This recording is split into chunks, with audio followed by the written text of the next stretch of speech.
So don't tell me, Lesego, and I'm Yes, not sure if you've noticed this.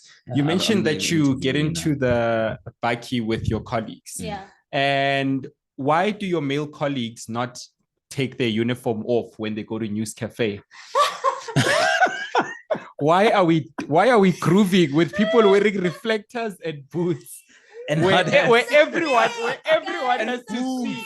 Everyone has to see. It's a flex, guys. You know, there's this thing called I don't know, but I think girls like minors. With their Ford Rangers. It's night to live. It's night to live. It's night to live. It's night to live.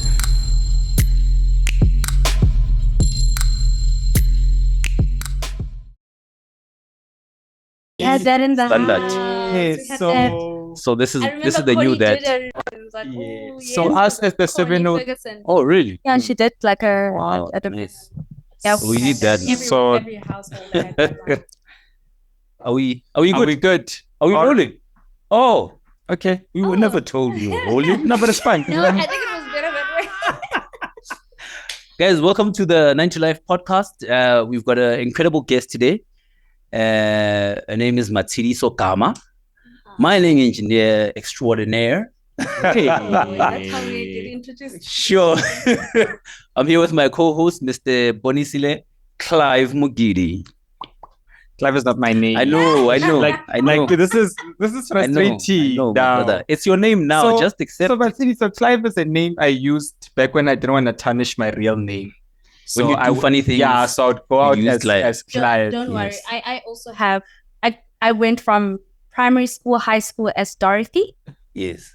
and then when I went to varsity, I was Matshidiso. Yeah, but because you know you wanted to. So I needed to change.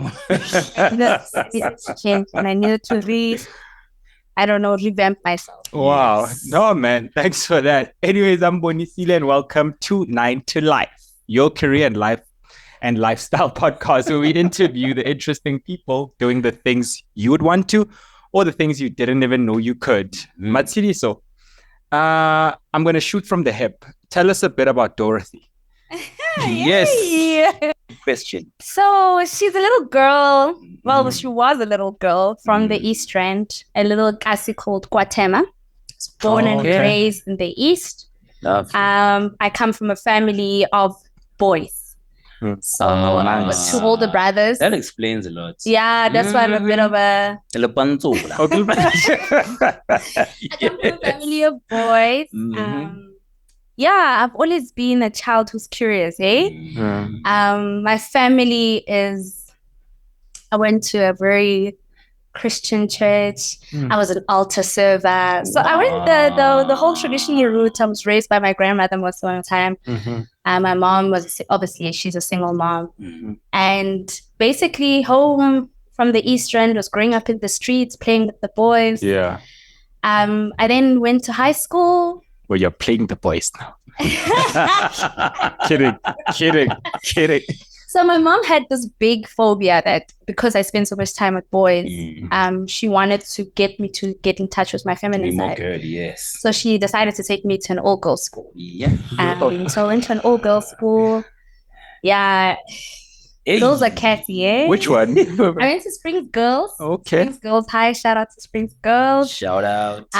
So yeah, I did my high school career there, and then I moved over to university. So the funny thing is that now that we're talking about careers, probably the only girl in my group of the year 2007 class that decided to be a mining engineer.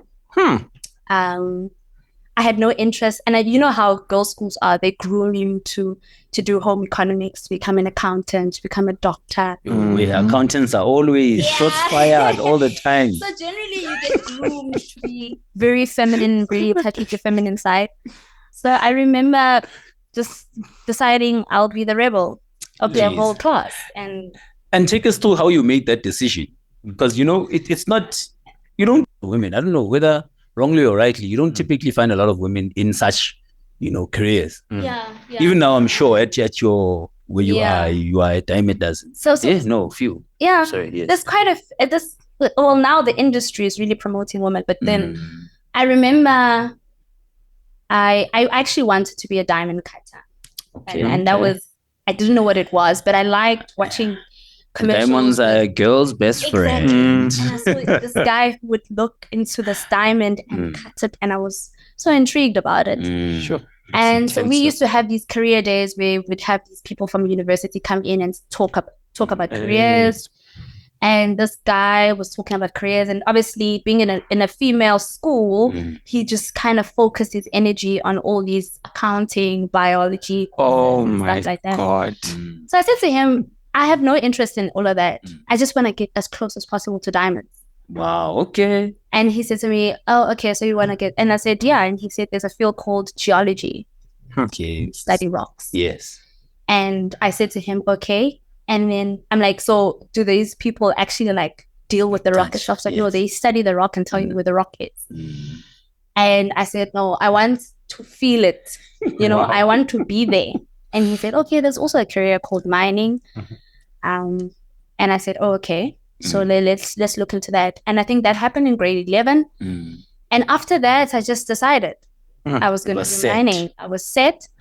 The weird thing is that I applied. So I decided to do, you know, generally the stream is that you have a maths stream, maths and science, biology, and then there'll be the economics stream. So I had a bit of a split when I studied. So because I wanted to find a balance in case this mining thing doesn't work out. Yeah. So I did business economics, accounting, I did maths and science, and I also did compu studies. Actually, compu studies wasn't my choice. My mom was like, I added art. My mom was like, I for you to go and draw. So I did do art, and it was kind of scratched off in grade 10. My mom was like, you're not going to do that. I'm not paying for that. And then I picked compu studies. Compu studies CAT. Before CAT. Before CAT. Yeah, I think it was, were you doing Delphi? And then he did. I was hardly listening in the class. Sorry. And it doesn't matter because we are here. I was really focused on what I wanted to do. It was just like an additional subject that I took on out of interest. So I applied university. I remember I had pocket money that I had saved up. And when I was applying for university, generally you'd ask your parents. I think at the time we're paying 200 rand. Yeah, application fees. And I knew if I asked my mom, she would want to see the form. And what is your first choice? What is your second choice? Yes. So when I was researching mining, at the time, I was told that University of Johannesburg offers the best mining school, and it still does. Okay. So shout out to you, Jay. Yes. Most mining engineers who come from that institution come out and really excel in the industry. So I didn't even bother myself. I was so determined to get into this. I actually overlooked all the other universities. Wow. I applied at UJ and first choice mining. Second choice was metallurgy, just to which is sort of close enough. Yeah.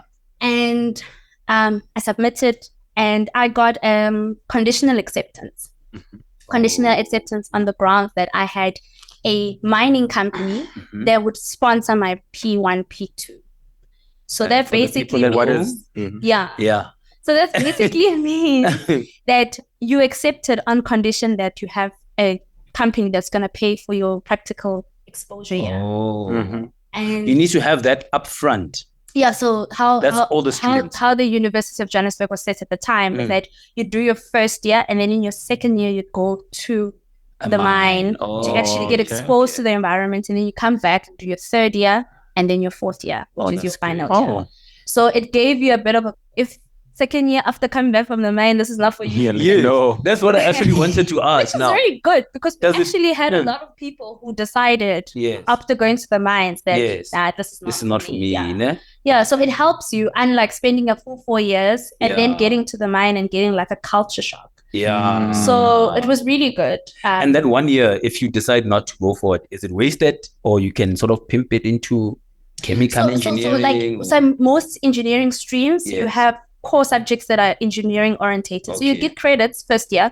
So you did maths, you did calculus, And so you'd get those ones ticked off, but then obviously you have to then get the specialized modules that are associated to whatever course you decide. Too much of a train So smash. it's not really a train smash. Yes. Then I got that conditional acceptance letter, and so I tell my mom this, like, okay, Ma, I've got accepted at university. She says, great, but my mom, there's such a big age gap between me and my mom that her getting accepted in university was just great on itself. I didn't have a mom who was like, let me see your marks, kind of thing. So she really didn't know what I wanted to study. Mm-hmm. And I then said, so it's mining engineering. And I said, huh? So what do they do? Compute dancers. And I said, yeah, look, they go underground in mines. And mining also has the negative side of it. Yes. I did a lot of fatalities and stuff like that. So all she could orientate herself was rocks falling on top of me. Yeah. And my mom, I come from a family that when they make big decisions, they make them in like a collective. So my uncle needed to be involved. It was a big so I come to this. So one Sunday after church, everyone was at home, and my mom tells them, like, she's got accepted for mining engineering. My uncle's like, Weetie, what do you know about mining? Who in this family? So I come from a family of teachers, doctors, accountants, and lawyers. On the ground career. So my mom was like, and my uncle was like, what do you know? Who do you know? There's no one in this house who. And I mean, Springs is such a small town. Yes, there's some mining activities happening in and around it, but not active as like, Rustenburg is predominantly known for mining. Yeah. So it was a back and forth, but because I was very adamant. Yes. I had a grandmother that was very strong-willed, and she would say, chase you in any form.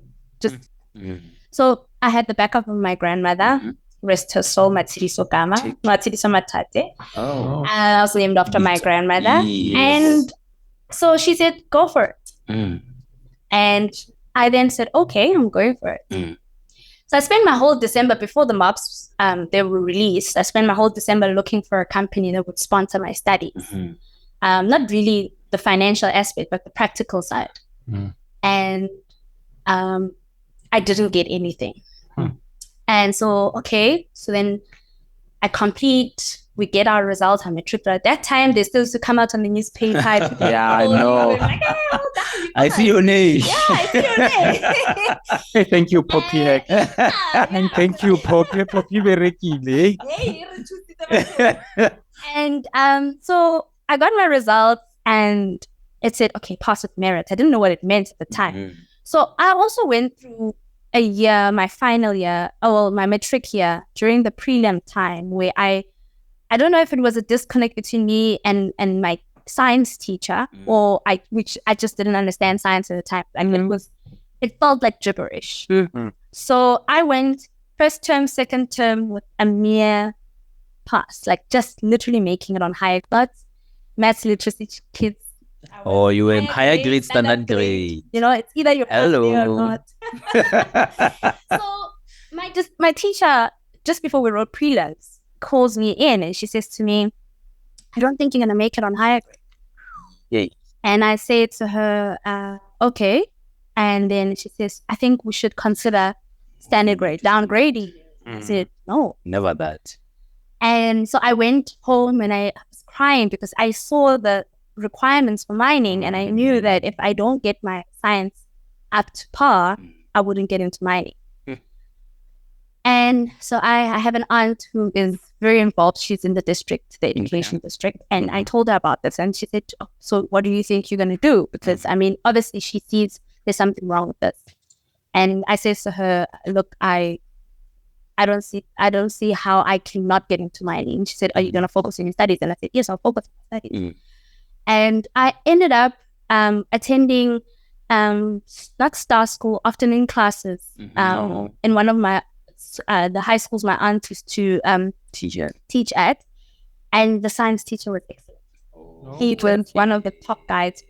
And I don't know, there's something about, and I'm not saying there's anything wrong with going to a multiracial school, but there's something about the swag of being taught a module ukasi in it. Like they make you understand it in the easiest way possible. Yes. So I mean, I went from higher grade fail to a higher grade pass. Wow.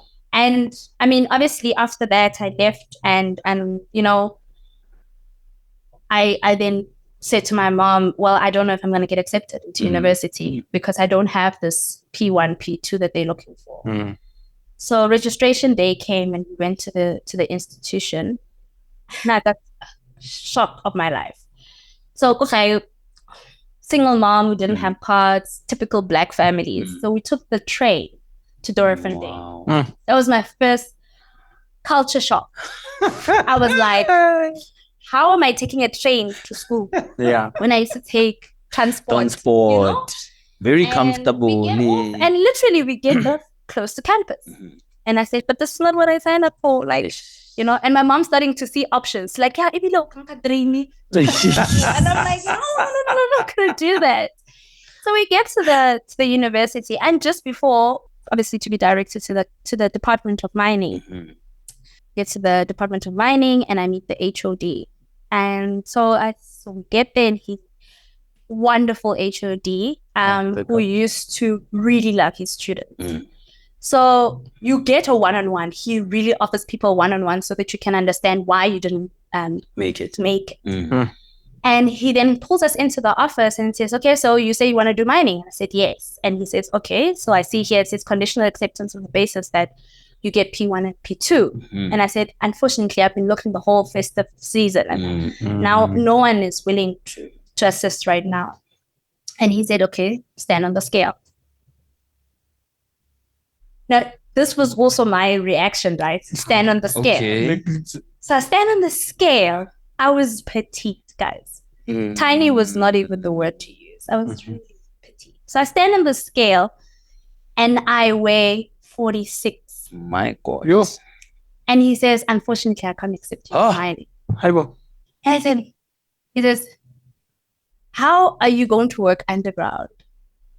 Mining engineering requires you, just to get access to underground mines, to be at least 50 and above kilograms. Yeah. To touch diamonds. So it has a lot to, your BMI has a lot to do with the tolerance that your body endures underground in heat. Okay. So there's a scientific reason. It's a scientific reason. It's not just like it's not his thing. The media So, and he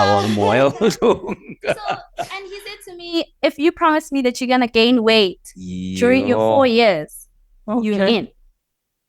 And that was the only thing I had to do. I had to guarantee. So this guy has a scale in his office. Just to answer this a lot. There's a lot of 47 kilograms people jumping in there. Then you walk through, you're just going to present your marks and he's going to say, okay.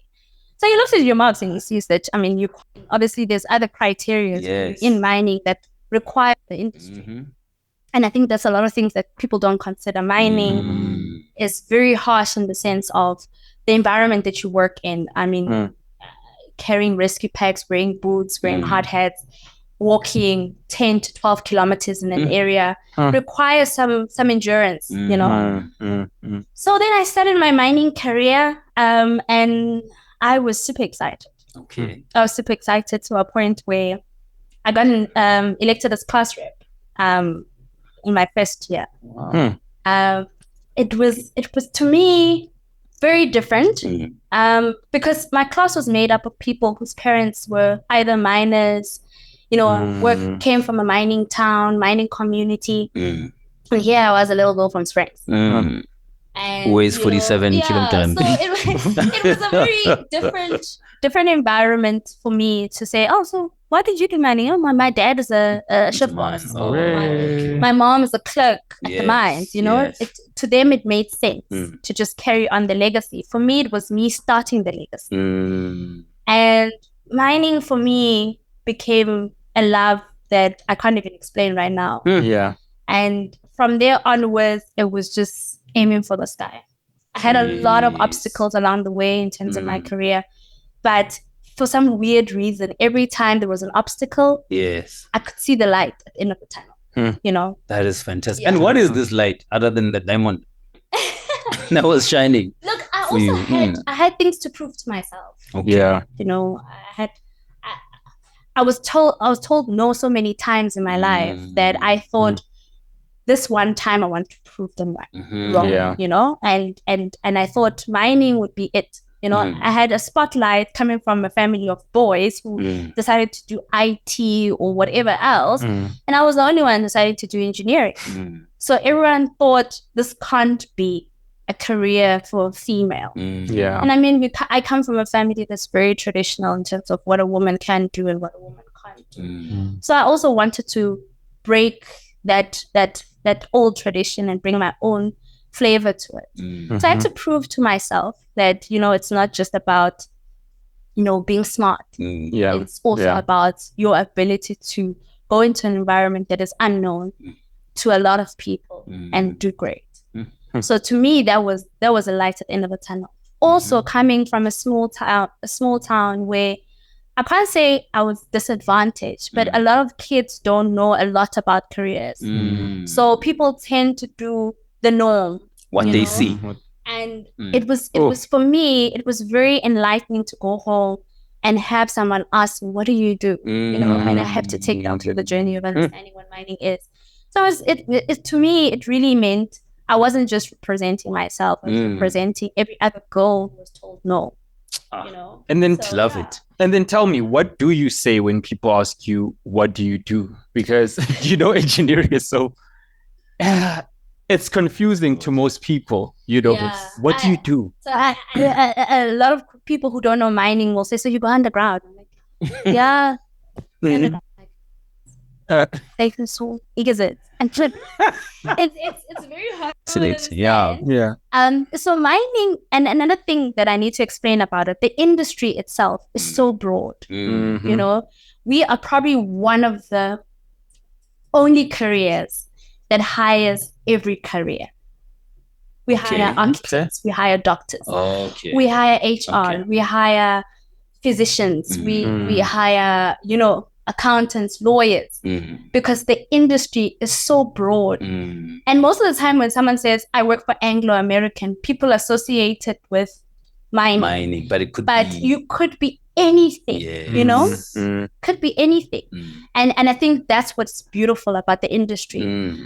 So I decided to specialize. So when I started my mining career, I started it in platinum mines. So I was in platinum mines for the first 2 years of my mining career. I then experienced the underground 1.5 stope heights, walking, you know, crawling underground. I experienced, you know, doing audits in the stope that was, I mean, I was tiny, and like I say, I'm even short, you know.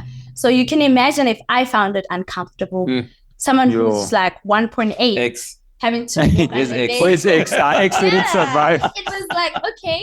So anyway, the long and short of how I explain what I do is that when I decided to specialize, I then went into a technical field, and I focused on drilling and blasting. So I'm the girl who I blow things up. You blow things up. I blow things up for a living. I literally sit there and watch things go.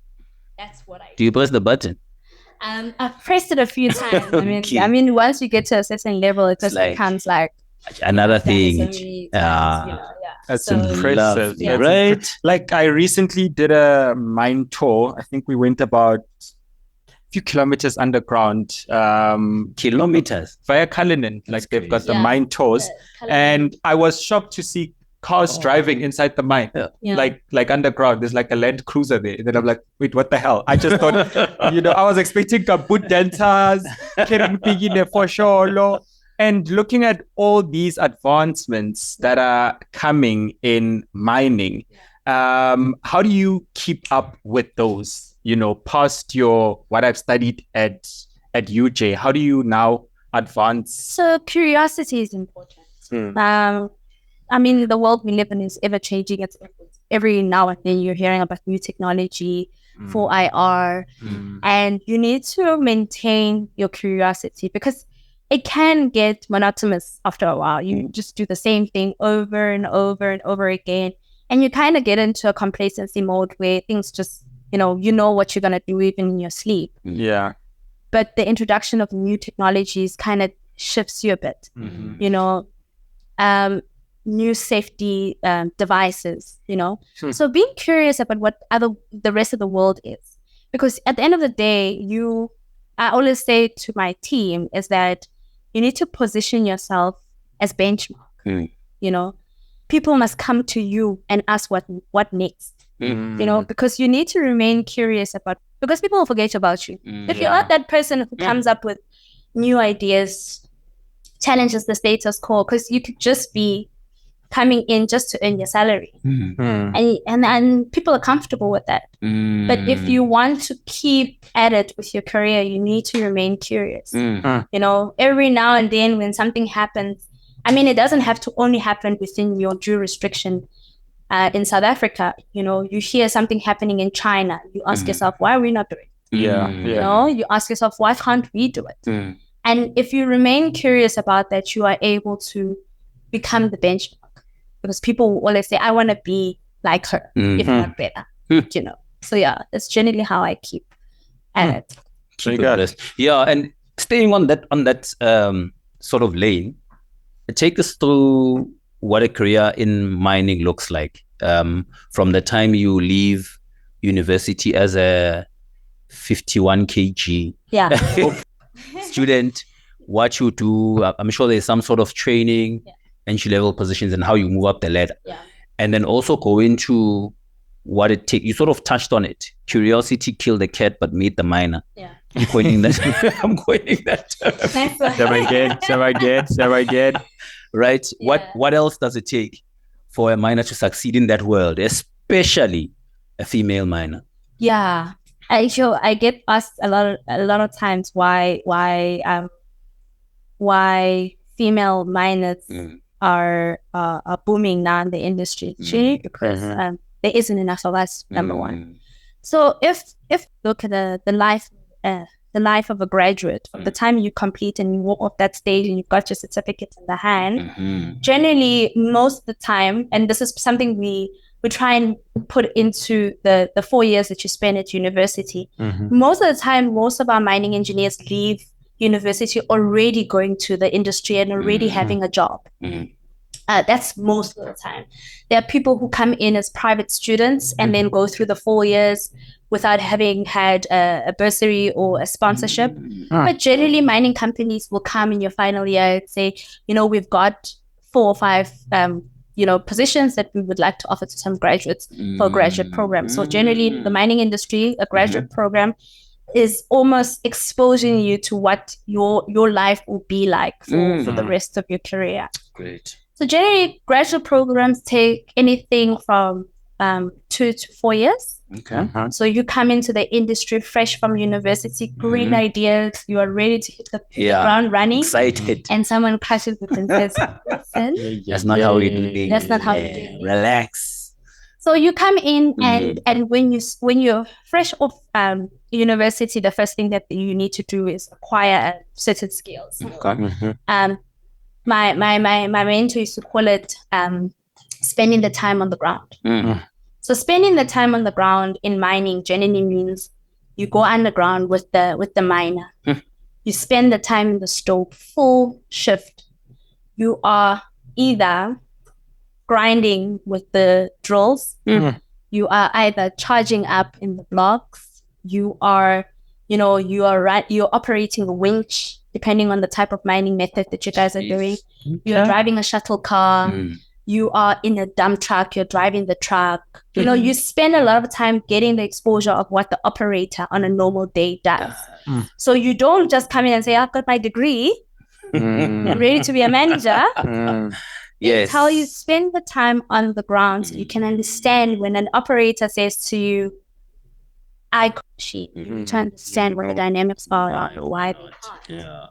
So you come in, you spend first few months of your program, depending on whether you're in hard rock or coal. So the difference between the two is that hard rock is generally your metalliferous mines, platinum, gold, iron ore, and then soft mining, as people would call it, would be coal mining. Okay. So you have spend that time and you acquire what we would call a blasting certificate. So every graduate who is to acquire a blasting certificate for that mining that they're doing. And once you've acquired this blasting certificate, it just confirms that you're competent enough to be a blaster. To burst the button. Blow shit up. To be a miner. And that can take you anything, depending on how long the program is, 1 to 2 years. Okay. Some programs are a bit longer because then there's manuals and modules that you need to cover. Yes. I remember when I was at platinum mining, I had to operate a boboyan. So it's like a machine that you operate. And Jeez. you spend a few shifts acquiring that. And then you move over once you've acquired that to spend some time as a miner. So you run a small section. It's about 5 to 10 people in your crew, and you manage that crew. Okay. So this is where your skills start kicking in. Right? You need to delegate, you need to facilitate a section.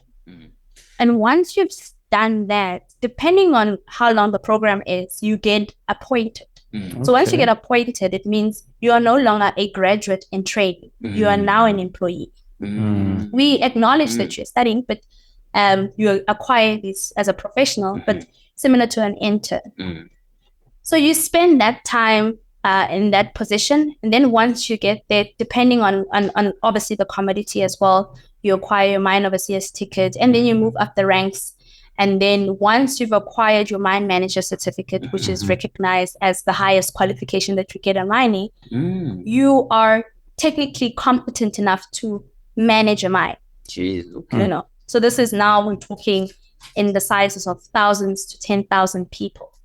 So you are literally the person who ensures that the mine runs in a safe way. Wow. So once you get there, it's literally just ensuring that you keep your eye on the ball and just run with it. People tend to think when you get into mining and you start your mining career, like I mentioned, you get your degree and this is it. I've made it. I've arrived. Yeah. But you spend a lot of time grinding. Yes. You spend a lot of time. Literally and figuratively. I've experienced a lot of things that in my mining career. I wish I would share them online, but I can't. Yeah, no, it's fine. That are you question if your endurance can take it. Working shifts from being someone who wakes up on a normal day and go do your 10 hours, whatever, 9 to 5, to working shifts. Now it's changing routine.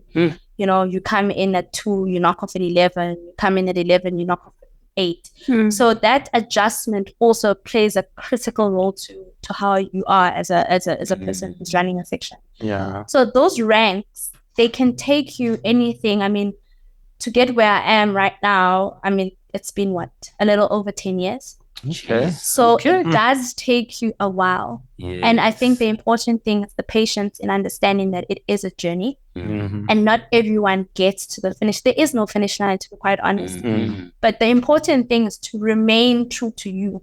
Yeah. Yeah. Your race, and people will say it's cliche as it sounds, is your race. You can all start off your mining careers at the same time after graduation, but we all end up in different, and sometimes we end up in very different fields because mining can take you from being underground to be a banker. Yes. To being a financial advisor. Yes. So it really broadens your scope to being a consultant. So it's really in being underground, because there's a lot of people who specialize within the mining environment, not necessarily doing the execution part of it. Yeah. So just to, while we are on that topic of you as a woman in mining, do you feel as if companies hire to fill a quota, or do they go above that when it comes to not only you as a woman, but you represent another marginalized group, which is Black? So do you feel as if companies are really hiring to stop mines being boy clubs, or do they just say, yes, the law says 3, our policy says 3, we did 3, let's close, back to boys? That is always one of those those very difficult ones to answer because I mean, obviously you can't tick the box. I mean, the industry calls for 33%. Yeah. And not only just in mining, but in managerial positions. There's an industry benchmark to that.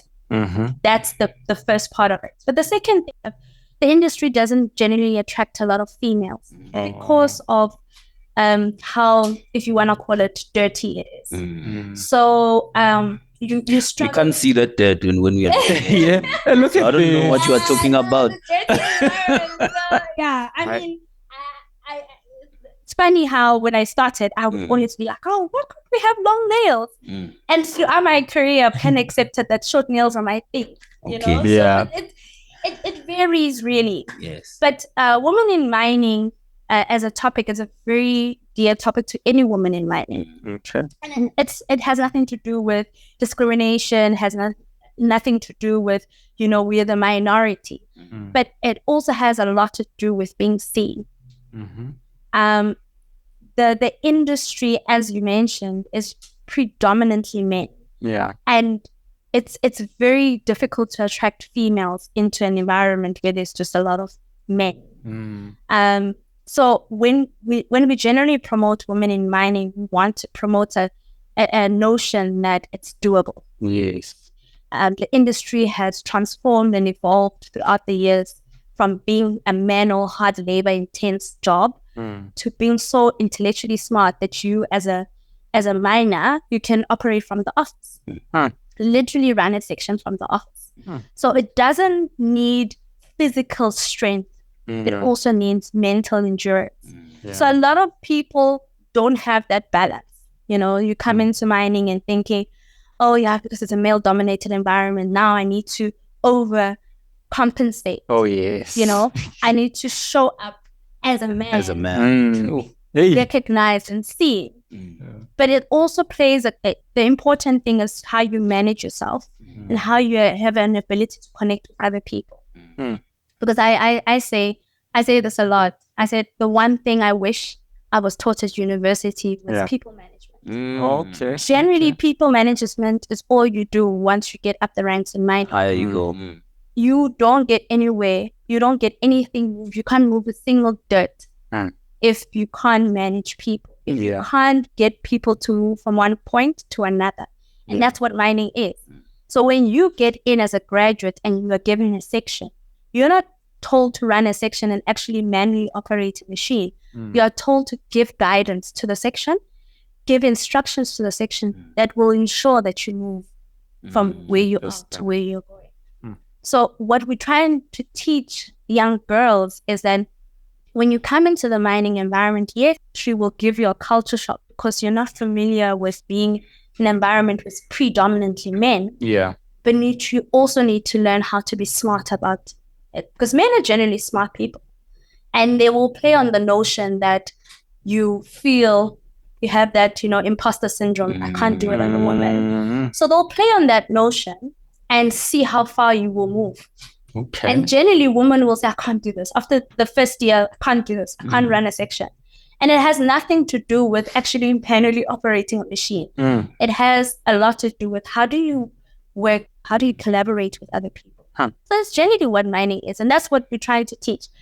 Management levels in terms of the status quo of where women are and where men are. Industry has done a lot to try and bridge the gap. Yeah. And bring us closer to understanding that the mining environment is about the extraction of minerals. Men bringing home about extracting the mineral and bringing it and generating income for households. So when we would try and attract women and the young girls into mining, we try and show them the bigger picture of it all.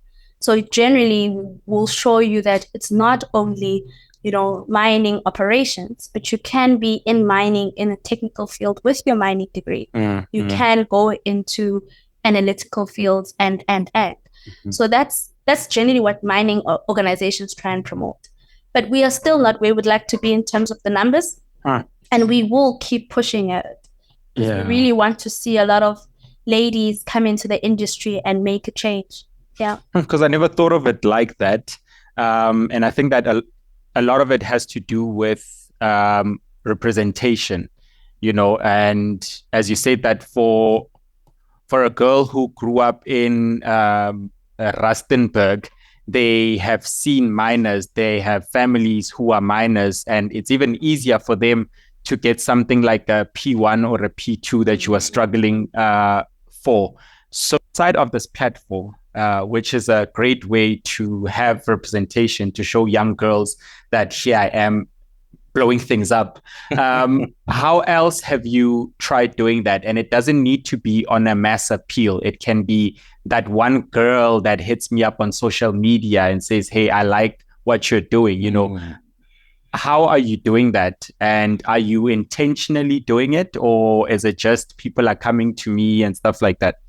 Yeah, and I think that's a very great question, because generally people, and I always say I frown upon people who associate a career with the money part of it. So it's very difficult. What's just that? Ne? Yeah, it's very difficult to give advice to There's someone who's seen you driving a Merc or something, and say, I want to do what you're doing. What the heck? You need to bring it back home and understand why you're doing what you're doing. So I do mentor girls off, and it's like off the bat, someone will drop me a DM and say, listen, I'm interested in what you do. How do I get into it? And then I've also had those that I've carried through my career, who have either been reporting to me directly, and when I've moved around, they've kind of kept in contact. Also, because I'm so, curious about how we can be presented in small townships and how people perceive us. I interact with my aunt a lot in terms of where can I do talks about the career itself, just to bring some insight in terms of where it is.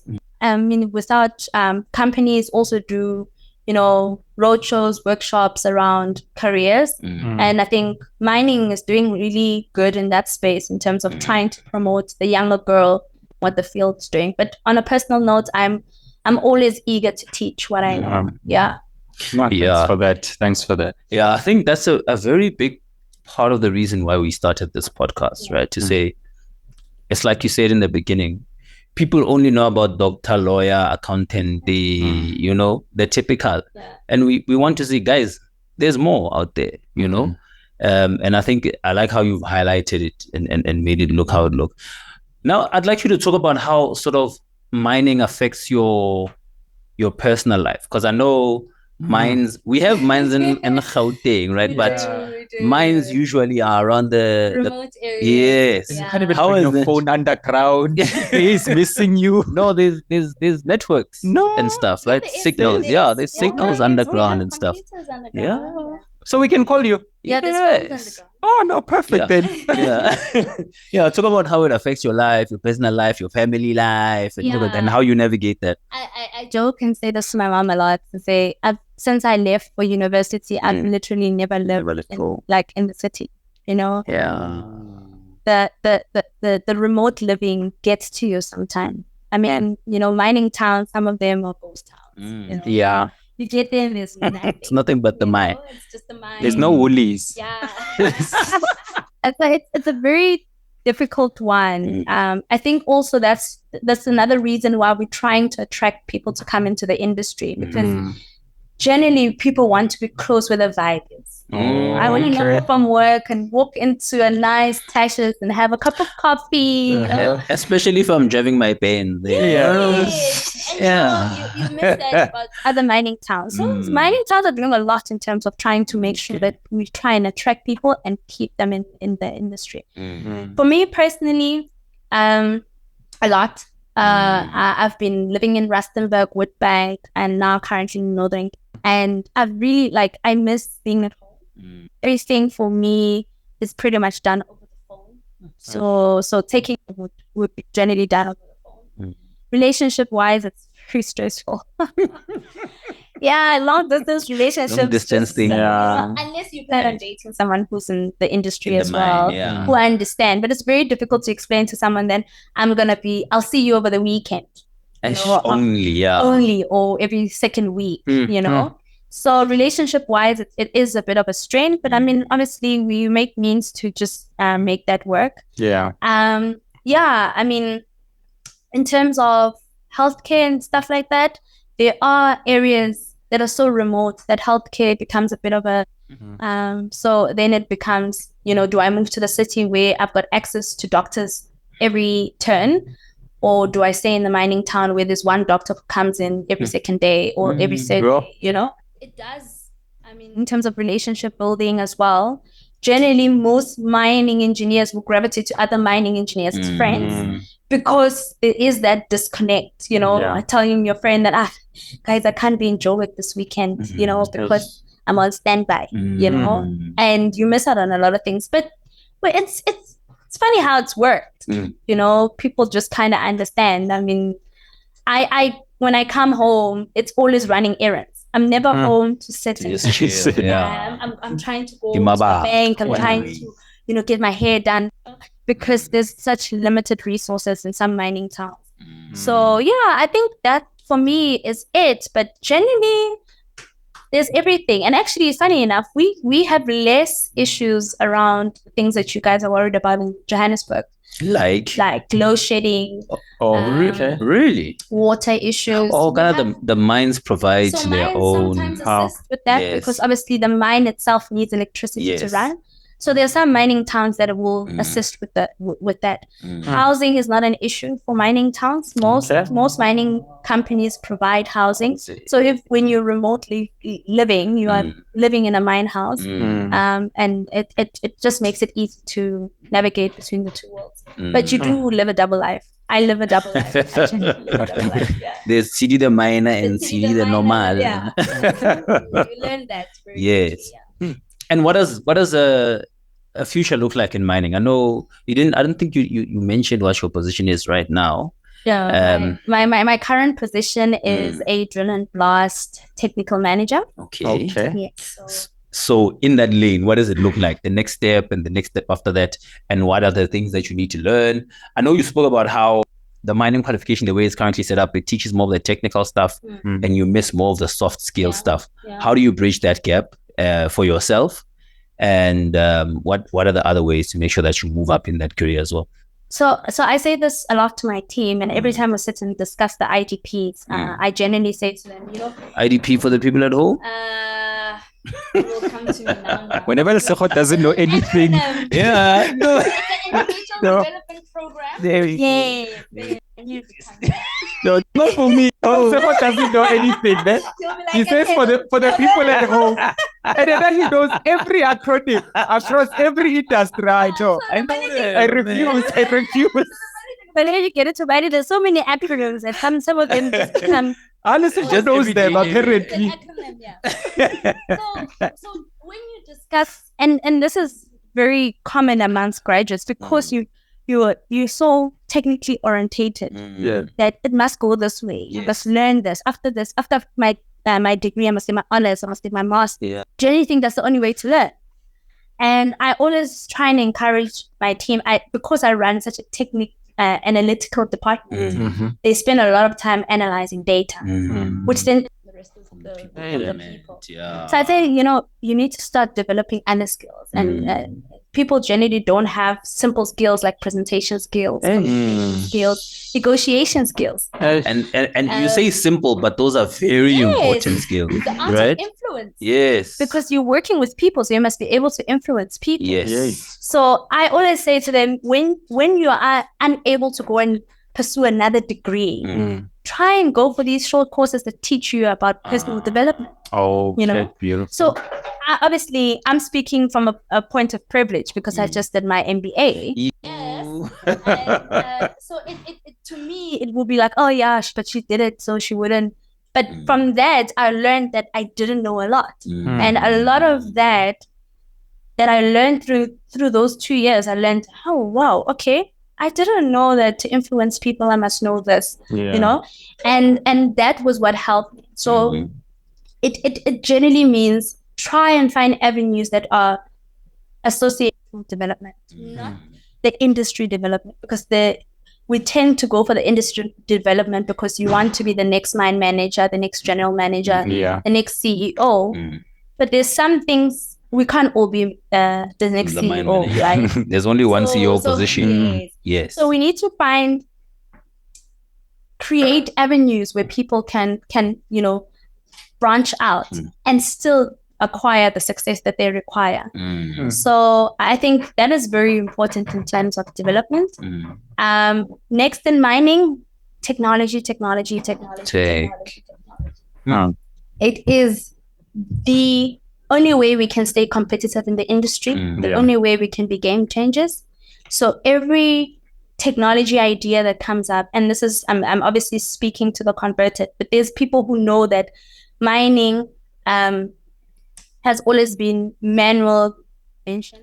And how do we move from that so that people can understand that a pick and shovel can be manually operated from a control room. So we're trying to change that narrative, and we're trying to make it as safe as possible as well. Trying to remove human errors in front of the risk, So by doing that, technology enables us to say, you can make a mistake, but don't put yourself in a line of fire, So that's basically where mining is moving into. It's moving into that environment. It's moving into that space. So it's going to be interesting what's going to come up. People are always inventing new things. I mean, in my department on its own, I'm finding new ways. I mean, I told my guys, funny enough, you need to get your pilot license. Okay. Pilot license. They need to fly drones. So to fly a drone, you need a license. And then I never thought I could do that as a mining engineer. And something that you learn, like that's how you upskill yourself.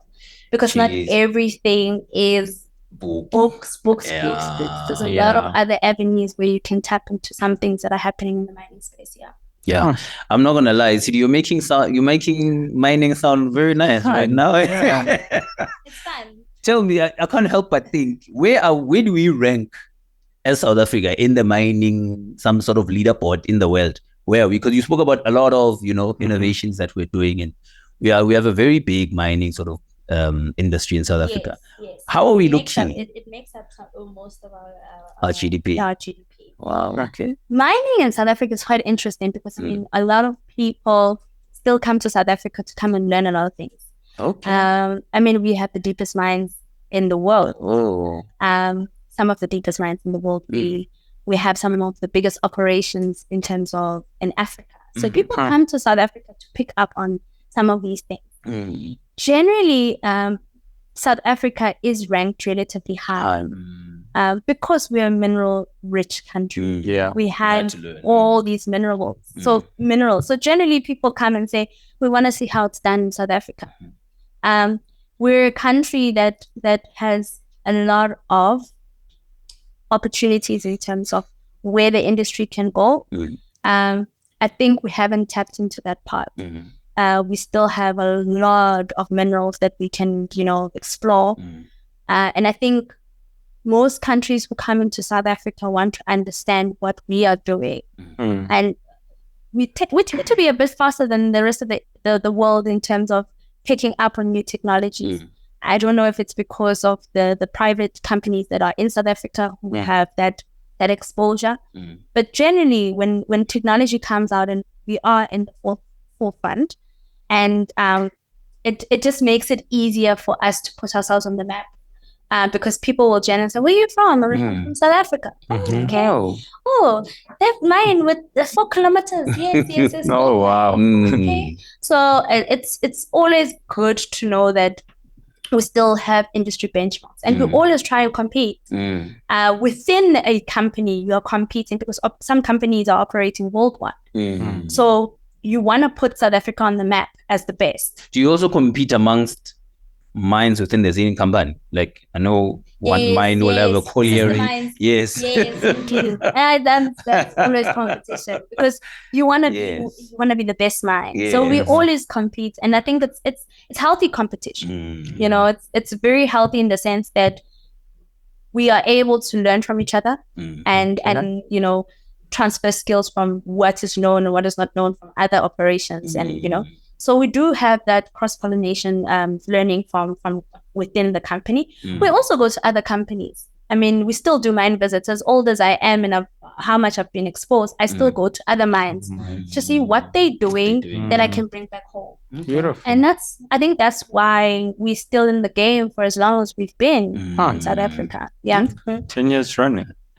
And okay, fantastic. I think we are ready to be mining engineers. Yeah, no, come over. She sold it. Hey? Right. Now you really sold it. Now you sold it. I'm not trying to sell it. I'm trying to show that there is that industry that no one tends to look at. Yeah. Yes. Yeah. Outside of mining and pressing buttons and all of those nice things, what does Tshidi do to unwind? After a long day, drilling and blasting and all these things, what do you do outside of all of that? Who are you out of that? What does your life look like? My life. Yes. Yeah, boo. Friends and family. Okay. I've also got an interest in photography. Oh, okay. So we can use you. Yeah, you can work here part-time. I've got an eye for detail. Yeah. Okay. So I have an interest in photography, and like I said, I want to do art. So I tend to go to art galleries and just look at what's out there. So I tend sometimes to be a bit of a outside thinker. I'm kind of lost in my own world. I have a beautiful dog. Okay. I have a Siberian Husky. Is it that one with the blue eyes? Yeah, her name is Ice. Okay. I keep spending my time with her. I think she's my little baby for now. But generally, that's what I do. I also I'm a restaurant hopper. Okay. So I try out new tastes and new fields and I go from one restaurant. I do tend to review them, and I always get calls. How is this restaurant? Where must I go? I want to take my wife. Yeah. So I do go and try out restaurants just to get a feel of what they do and what do they have, the ambience, the environment, and stuff like that. So that's what Tshidi does. That's what you do. Okay, so that's what you do outside of. Those are the mambakas that she's talking about when she comes. Yeah, I know. When you come here in the errands, you're busy doing restaurants. Yeah. But tell me though, that's what you do outside. Yes. What do you do when you clock in at work after you reverse park the Benz? Yes. What do you do? First thing, I check my diary. It's always full. It's always full of meetings and stuff like that. So the first thing I get to do in the office, I've never been a big coffee drinker. Mm-hmm. So I'm not a person who would go into the office and make my first brew, my first cup drinker. Come to the office, open my laptop, check my diary hearts, looking at generally I've got it mapped out in the back of my head what a normal Monday would look like. But it does get a bit chaotic. I mean, with this offsite, what do they call Teams meetings? It's now you have a lot more meetings than before. So you are now on calls with people from London, Australia, trying to map out something within the business. And then I would put on my gumboots. Rather my boots and jump into the buggy with my team and go out in the field. I think it's so therapeutic to go to the field. Yeah. You just stand. By the field, you mean the pit. So you just. What did you call it? Stope is underground. Yeah. Yeah. Okay. Like open pit mining. Okay. Is where sunshine mining. Yes. Yeah. So we go and stand by the viewpoint and we look at the operation and try and understand where we're mining, what we're mining, where are problem areas, what we need to understand about those areas. So that on its own can take you most of your day, like 4 to 5 hours just being in the pit. So when you do that, like your 10-hour shift tends to be cut short. Okay. Yeah. But generally would be me in a nutshell on a day in the office. Regular day. So don't tell me, Lesego, and I'm not sure if you've noticed this. You mentioned that you get into the buggy with your colleagues. Yeah. And why do your male colleagues not take their uniform off when they go to News Cafe? Why are we grooving with people wearing reflectors and boots? And where everyone has to see. Everyone has to see. Thanks, guys. Yeah, there's a thing called I don't know, but I think girls like minors. With their Ford Rangers, they put the Ford Rangers there. It's a flex, guys. Oh, they're flexing on us. Oh, they're flexing. We must know. The flex. I think sometimes, obviously, you don't get the opportunity, but because it's uniform, my guy. Someone will travel from Northern Cape to Joburg. It's like a banker coming out and still in their shirt. Their shirt and their tie. So to us, it's a uniform. So I mean, Yeah, I know. People tend to say, why don't you go home at 10? But like, if group calls at that time, Hela ro presa, guys. We can't read. I can't believe you did that question. I should have never thought of it. Yeah, but I think personally, I think it's a flex. Yeah. Okay. Guys generally get girls. I don't know. Maybe they find And girls get guys. interesting. I've never been asked that at my reflector. Though. Yeah. I don't know. I don't find me that attractive. Yeah. So tell me though, I need you to not be humble. Yeah. This is your time to brag. Yeah. What has been your biggest win? It can be personal, it can be career.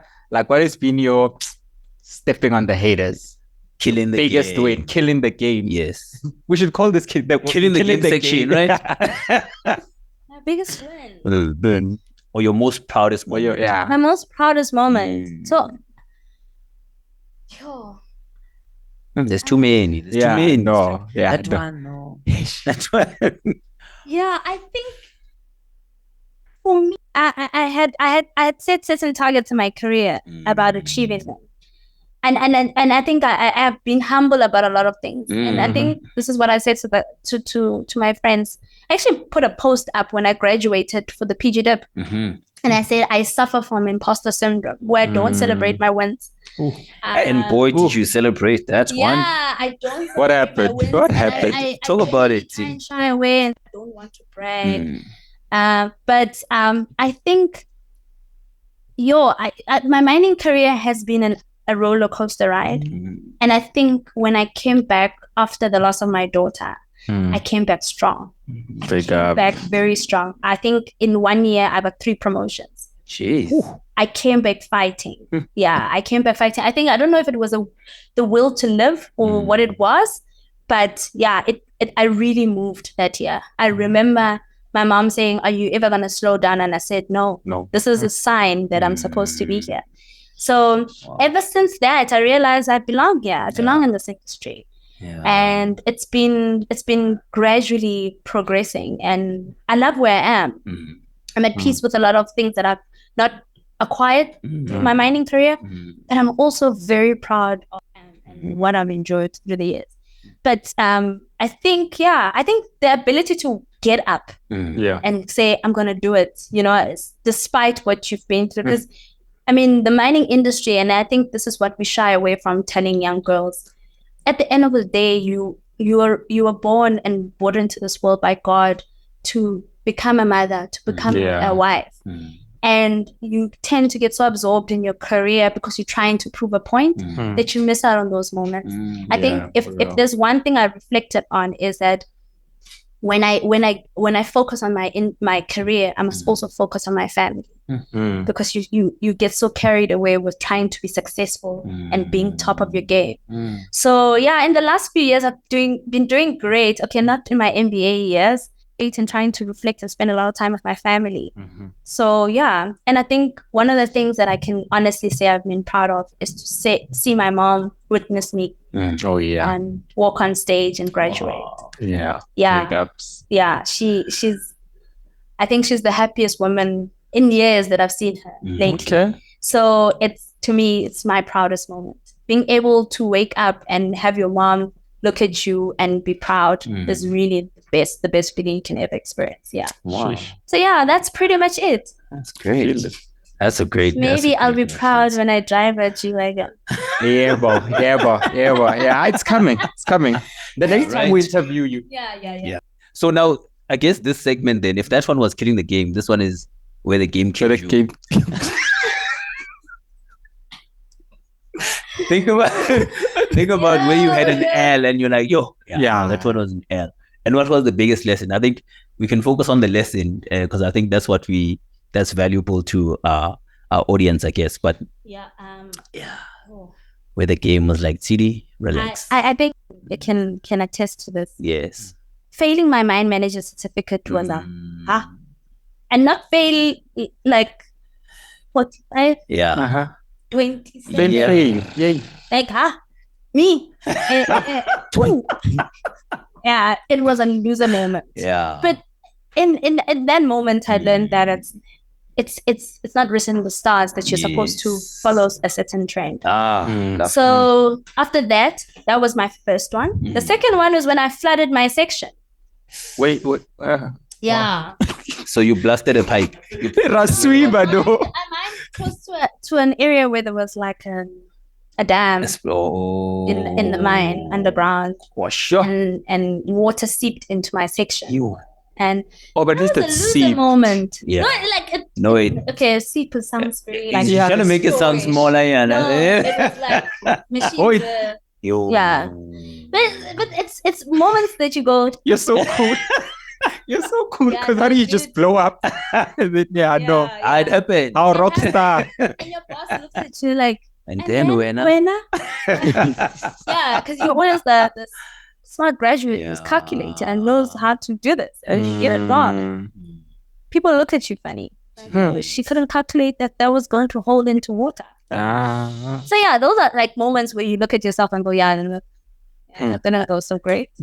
But I've also had blasts that went horrible. And there's just, blasts are supposed to be spectacular. Yes. And I've had one that went and I was like, ew. Sorry, can we have a retry? Can we try? Yeah. But it happens. It's part of life. It's part of that that you go through. And it's a good experience. Yeah. I think every miner has that story. Yeah. Yeah. They messed up and they name things after you, monuments. Like underground, it's an offline mine. They're like the Tshidi Tower. What Mgidi, the Tshidi hole. Yeah. Mined into the wrong area. So there's a So there's a lot of us who've got names in areas. It's somewhere in the mine. There is a city pool there. Yeah, as long as the objective is not to get anyone killed. Yeah. Bravo. So if you can do it and still be able to reflect and laugh about it, Yeah. that's good. Yeah. Okay. Playing the game, not the people. Not the thing. And I think as we close out, this might be hard for you to imagine because your career was set from the jump. Like you knew you were going to be a miner. Yeah. But just indulge us for a second. And if you weren't a miner, I think I know what the answer is actually to this question. If you weren't a miner, what would you be? What would you be doing right now? Besides the fact that I had diamond cutting somewhere in the pipeline, a lot of people actually think I would be in the media industry. Probably a presenter of some sort. Oh, okay. I did ballet most of my primary school career, and that fell flat because my parents were like, we can't afford it anymore. I probably would have been a dancer. Wow, okay. I don't think my singing was that great, so I probably would have been a dancer or a presenter. I'm trying that, but it's too much editing and too much work. I was going to say art is like drawing. Yeah. I think I still remember my grade 5 drawing. I had to draw a shoe, and that was great. You killed it. My best art. So I think I would have been in the art field somehow. Art media somewhere. Yeah. That would have been me. Yeah, I can see it. That would have been me. Yeah. And wait, but they expensive because it doesn't even have equipment. You just wear socks. It's the back and forth of traveling. My mom couldn't pick me up and drop me off from the meets and all these things. Yeah, all these evening shows and stuff like that. We didn't have a car. Our first car was when I was in my final year of university. Okay. That's when my brother bought his car. Owned at home. That black tax car that every everyone. By the time we actually experienced a car at home, it was when my brother was old enough to drive us around. Nah, big ups, Frotman. Big ups, Frotman. The Frotman was hot money. Yeah, the Frotman, guys. Yeah, because it's a necessity. It's a necessity. Yeah. So that's why it was expensive. Other than that, I think, Okay. Yeah. All right.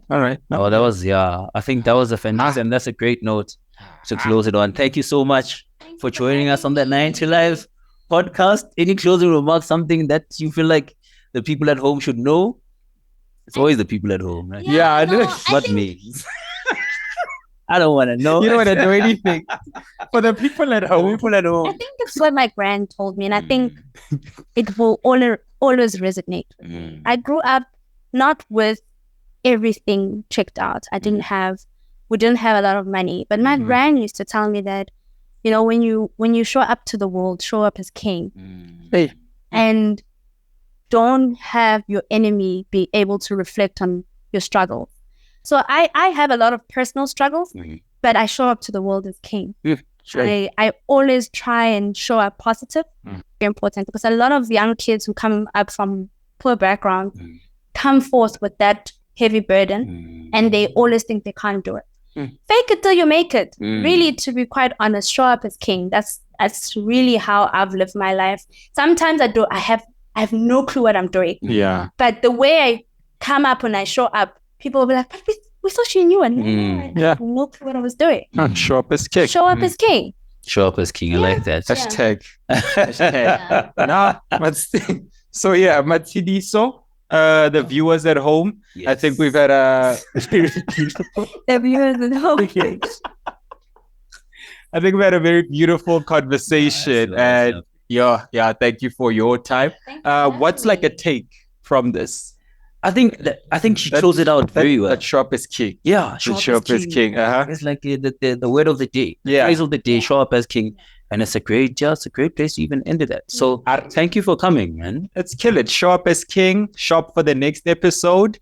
Show up all the time. Show up for 9 to Life. We're closing it out. Thank you. Thank you.